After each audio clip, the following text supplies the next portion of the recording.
నువ్వు కన్న కలలే నిజమవుతాయి చూడు, అందుకే ఉన్నాడు ఈ నాన్నే తోడు.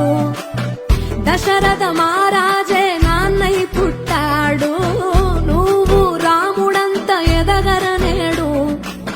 చరితలు ఎన్నడు చూడని మమతల గూడే వీధిరో, సంపద అంటే ఏదో కాదురో, ఇంతకు మించి అది